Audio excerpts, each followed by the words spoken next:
Very pleased to bring up our next speaker. We're going to, this is why we're here, this is why we're learning, and now we're going to jump into some content around what is the purpose of having a family office, what are the benefits, how do you build your team, how do you build deal flow, what do you look for, and we'll jump into real estate, and we'll jump into syndications.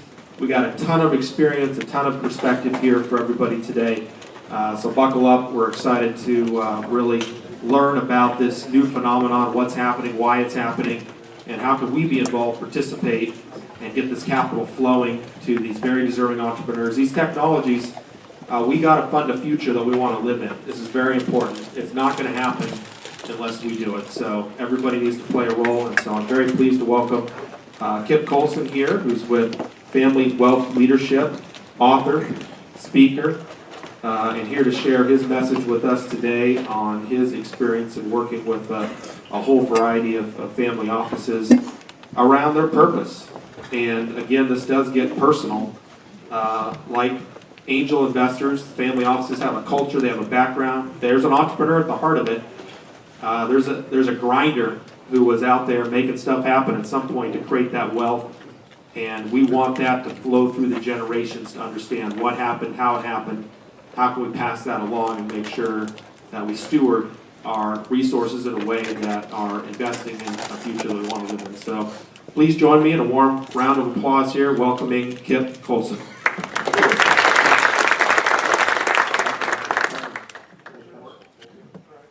Is this the up button here? That one. Okay, great. Yeah, it works. Okay, I'll go back just a second. Great, thank you for having me. You can't have it all, wealth, wisdom, and purpose. I know that that statement is a true statement, and I know that because of a lot of the people that are sitting in this room today. Unfortunately, what I also know is that historically, 70% of wealth is lost every time it transfers from one generation to the next and gone in 3 generations. Here in America, we call that shirt sleeves to shirt sleeves in 3 generations. In Asia, they call it rice paddies to rice paddies. Excuse me. And in South America, it's stables to stables. We also know that 70% of family businesses are out of business after the first transfer. And only 3% make it to the 3rd transfer. So that begs the question, why does that happen? And it's a physical law, actually. It's the 2nd law of thermodynamics called entropy. And entropy is the concept that everything in the world is trying to move from the very complex to the simple. A simple example is an ice cube. When the molecules are compacted because it's frozen, it's a solid. As it heats up, it moves to a liquid and then ultimately to, excuse me, to a gas, and it's gone. Unfortunately, that's exactly what happens with families and their family wealth. So how do we overcome that? Well, anytime you want to overcome one law, you have to overcome it with other laws. So what keeps an airplane from falling out of the sky? Because gravity's pulling it down. Well, obviously, it's because we have aerodynamic laws. So the point of that is we have to be very intentional and very committed to creating this family office that we're here talking about, because it will not happen by itself. That's kind of the traditional estate planning, which usually winds up in a tug of war over all the assets. What we would rather do is create, I call it the Family Enterprise Holding Company, only because holding company in my mind at least has an implication of it's an investment vehicle that's going to continue to grow the assets. But the idea is through the family office we can start to create a team by bringing the children into the business early, starting to get them the experience and the training they need, so that when the patriarch and matriarch are gone, there's a nice continuous flow. And if you think entropy won't happen to your family, you're sadly mistaken. It will happen. So we looked at it from the standpoint of creating this train metaphor. And we have the family on this family train steaming off into the future. And you'll notice it has 2 tracks. It has a people track and it has a financial track. And each of those tracks has a crew. The people crew is made up of psychologists and psychiatrists and therapists. And then the financial track is made up of all of the financial people. Now, each of those crews are doing a good job of laying track. The problem is, what happens when they lay it at different times in different directions and they don't maintain the integrity of the width between that track? Well, you get a train wreck. So how do we keep that from happening? Well, the railroad did it with railroad ties. So what we want to do is we want to replace that crew on the right with what we refer to as the Family Enterprise Coaching Team, and then the crew on the left with the Family Enterprise Office Team. And these two teams, or two crews, are coordinated. They're talking to each other, they're communicating, and they're making sure that everything is moving in the same direction at the same time. Excuse me, the reason they're called ties is because it provides a solid foundation for the family, maintains the integrity, keeps the train on the track, retains direction and mission, avoids a wreck, and ties everything together. Now, when we start working and coaching a family at the beginning, we'll usually spend 18 to 24 months just getting to know the family, getting to know the dynamics, getting to understand what the issues are, where the battles are, and then attempting to solve those issues. But when that ends, and there are some firms that only focus on the people side of the family, we focus on both, but because what we know is, as the family changes, it's dynamic. There's marriages, divorces, births, deaths, business successes, business failures. So as those new obstacles pop up, we've got to keep the Family Enterprise Office team in place so they can anticipate what those problems are and then bring back the coaching team if it's needed and when it's needed. So wealth, wisdom, and purpose. It all starts with purpose. You have to define what your family office business purpose is. We happen to believe that everybody has this desire to be significant. But as you'll notice here, significance is bestowed. You can't buy it, you can't inherit it. So as we looked at it, we said, well, everybody is kind of down here on this self, but how do you get up to that significant category? If you stay down at the lower end, it's all focused on you. So what we have to do is we have to go through this thing called service. And service is where you define what your family office and what you are going to provide to the world. And that's where you get your value. We've broken it down into 5 keys, but your purpose has to be created around your passions. What do you really care about? And that's true not only for the family office as a unit, it's also true for every member of the family, because your children and your grandchildren may have very different passions than the patriarch and the matriarch. That doesn't mean we can't still use the family office to help them achieve their form of significance. So the 5 categories we came up with were your own family, spiritual, whatever that potential means for your family. Affinity groups would be your friends, your neighbors, the community. Giving is generosity and philanthropy. And then your legal responsibilities to your country and your government. And just to make it a little simpler to remember, we reordered it to the acronym GOALS. And it's really important that every family office has identified what their goals are and helping their children identify what their individual goals are in order that they're going to achieve their purpose and significance. So now we can flip over to the other side of the ledger on the wealth side. And we identified what I call our 4 T's of true wealth. Time. Time is a limited commodity and we all have the same amount, so it's very important that we help everybody understand how to use their time effectively. Talents are what I refer to as God-given. You either have it or you don't have it. You maybe have artistic talent or athletic talent. If you don't have it, you're not going to be able to acquire it. Training you can get. And you'll also notice training you can also pass on. And training is what we use in order to enhance and improve the talents. And then we have the treasures.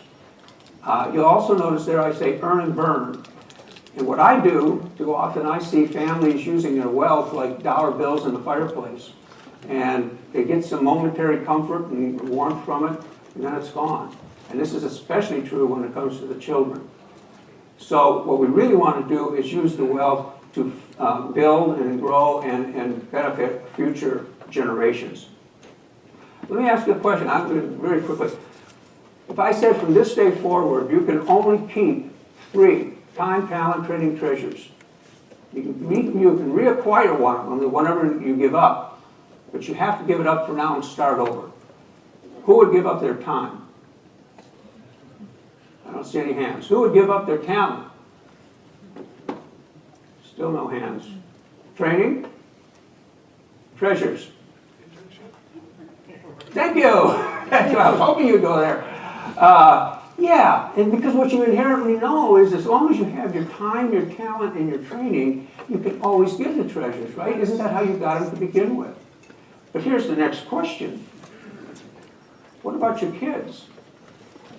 The treasures will pass. Nathan mentioned earlier that it's either going to go to the taxes, to charity, or to the kids.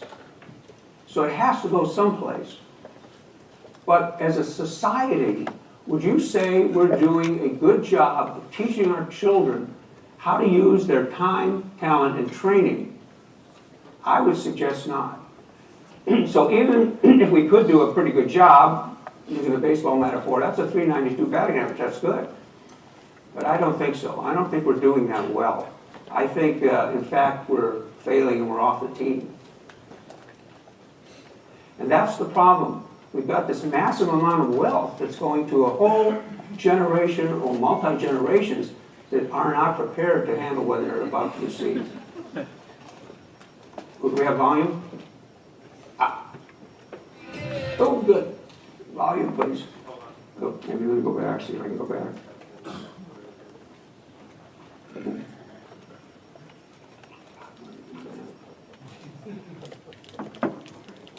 Okay. No, don't have to.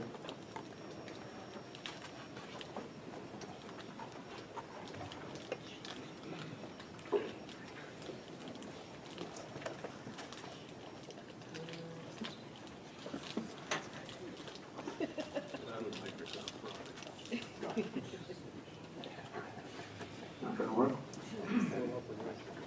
Or wait until July. Okay. Okay. I'll tell you what happened. Excuse me. That young lady who you saw there on the picture, who she called up the Dr. Phil show and asked to be on it because her mother was about to cut her $25,000 a month allowance to $1,000 a month. Yeah, she didn't think that's fair. And the reason she was so upset is because she was planning to buy the high-end Mercedes, and her mom said no, they would only get her the C-Class Mercedes. Now, I show that, and unfortunately you can't see it, but this is a young lady who is totally self-absorbed. And obviously this family has a fair amount of wealth. And so as we watched, or as we could have watched that video, it would have been really easy to come to the point of saying, well, that girl's just, she's really, we could throw daggers at her. And I don't think that was the problem. I don't think she's the problem. And it really goes to this, what you see here on the screen right now. Every time you give something to your children, you take something else away. What is your giving depriving your children of? And it's so easy to fall into that trap of giving to your children and without making them work for it and be responsible. So what do you own? And I would submit that the answer is nothing. Because you've always probably heard the cartoon or the joke that you've never seen a hearse pulling a U-Haul trailer. So if that's true, then what we need to be is we need to be good stewards. But more importantly, we also need to exemplify that to our children and help them become good stewards because they're going to be responsible for it. Rick Warren, who maybe you know wrote The Purpose-Driven Life, he says we're in one of 3 stages: survival, success, or significance. So we looked at that and we said, okay, survival is where we help the patriarch and matriarch take care of themselves. They're comfortable that no matter what happens, they'll be okay. Success is then where we help the rest of the family and make sure they're okay. But notice that it says, how much is enough? If you don't answer that question for your children, there never will be enough. And that, again, unfortunately, that video would have proven that point. But to get to significance, we still got to go through these 2 steps of service to others and stewardship of our 4 T's of true wealth. And then we get to this thing called social capital. Every time I ask somebody if they have any excess wealth, which is how they fund the social capital, the answer is no. I don't have any excess wealth. Well, I would submit to you that we all have social capital. We just call it taxes. 2/3 of the federal government's budget goes to social programs. So the question is not whether you have it or not. The question is, do you want to control it, or, excuse me, do you want to let the government control it? And we would submit, if you control it and you take care of the causes you care about, that's a form of significance. So we're really big on philanthropy, but the reason we're really big on philanthropy is not even so much of the good that it does for the causes, excuse me, but the good that it does for the family. And I use this in a generic sense. If we can create, in addition to the family office, a family foundation, now we have a platform for bringing the entire family around the table and starting to have conversations about how are we going to use this wealth to help other people. The kids can't fight over it because they're not going to get it. We can replace it with other strategies and other sources. But the point is, for the first time, because one of the biggest problems in families, and the reason that 70% rule kicks in, is because trust and communication have been completely demolished. This is a way to reactivate that availability, to have that communication and start to build trust. So running a foundation is like running a business, which means the kids have a voice at the table, they're gaining experience, plus mom and dad can observe how the kids are going to respond to all of this responsibility before they get control of the family office. So again, they're learning about the charity thing, they're learning teamwork, they're learning planning, because it's a business. They're learning financial skills. How do we invest? They're learning to do research. Who are we going to fund? Why are we going to fund them? Do they use 100% of our money for the cause or 50%? Ethics and morality. But most of all, it's a great way to build a family bonding. And so the idea is, and we're really big on what I call boots on the ground philanthropy, get the family together and go off. Don't just write checks. Go see what your giving is doing. So in this picture, you've got a husband, wife, daughter, and grandson. Can you imagine the impact it's having on that grandson? So in summation, we had giving, or our goals. We do that as our passion. We have our stewardship of our 4 T's. We also created the acronym ideas, how we implement all of this. But the point is, if the focus is on just more and more wealth without helping the family and the members of the family, it will ultimately destroy the family. What we really want to do is use the wealth to build up everybody in the family, and then we'll be in balance. I'm not going to go through this whole thing. I'm just going to flash up here relatively quickly. But the point is, these 14 items on each side, remember the train track, we've got to deal with all of these concurrently, because if it's happening separately, ultimately you will still get that train wreck.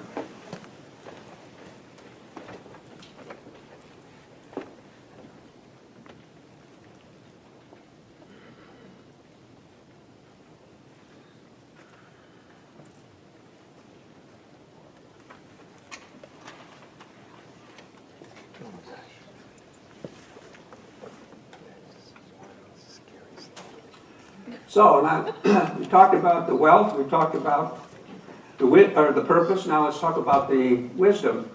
And I believe it's a lot better to learn from others' mistakes than to make them yourselves.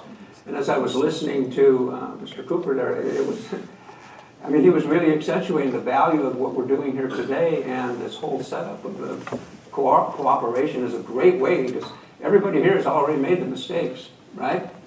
I'd rather learn from your mistakes. There is a a story in the Bible I want to share with you. It's called the story of the prodigal son. And you may understand it, but I want to look at it a little differently. So, if you don't know the story, Dad has two sons that are involved in the family business. It is an agricultural business. One day, the younger son comes to Dad and says, I don't want to work here anymore. I'm tired of this. I don't want to work for you. I'm young. I want to go enjoy the world. I want to get out of here, so I'd like my inheritance now. Dad gives it to him. He moves out into the big city, and as you can imagine, it doesn't take him very long because he's throwing the dollars around. He's having parties, spending it on toys and cars and whatever, and very shortly, he's homeless. And all those friends that he thought he had, they were only around because he was paying the bill. Now he's not there to pay the bill.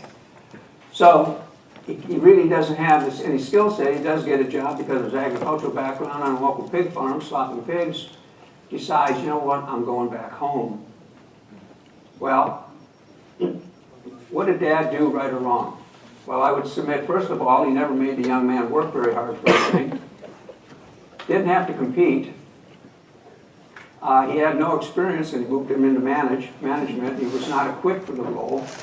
He certainly didn't appreciate what he had because it all came too easily. He didn't know how to handle money, and he had no productive skills. He certainly didn't know how to use his time effectively, and nobody had helped him develop his talents, since the best he could do was pig slopping. So Dad sees him coming. Dad runs out, gives him a big hug, tells his servants, clean him up, get some clothes on, let's have a party and celebrate his return. So we have a happy ending, right? Well, not quite. The older brother comes in, hears the party going on, and says, all these years I've worked hard for you and never once refused to do a single thing you told me. In all that time, you never gave me even one young goat for a feast with my friends, yet when this son of yours comes back, after spending your money on prostitutes, you celebrate by killing the finest calf we have in the place. Unfortunately, that's going to happen. That goes back to that whole entropy thing.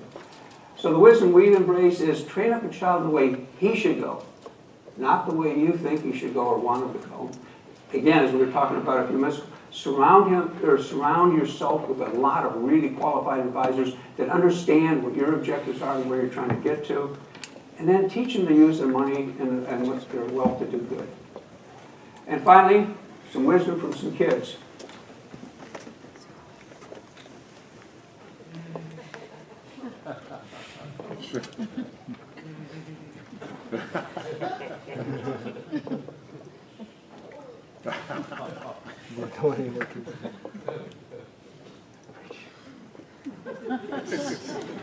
That one's pretty true.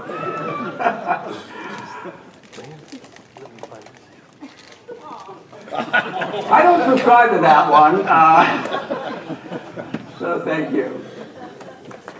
Thank you very much, Kip. Round of applause here. We've got some time for some questions, so if folks have questions, Kip, stay on up here, bud. Oh, you want me up here? Okay. Yeah, we got a few minutes for questions here, so I've got some questions, but if we have any questions from the audience, can't see real well there. I'm not sure where the lights went. I guess the PowerPoint went off here, so we'll bring that back up. But, Kip, when we hear, you've met one family office, you've met one, they're all different, but, can you talk about some of the commonalities in terms of what are kind of the first steps, the first kind of mission plan people have to put together? I mean, obviously, most of the time you're going to have a matriarch, a patriarch, or spouses working together.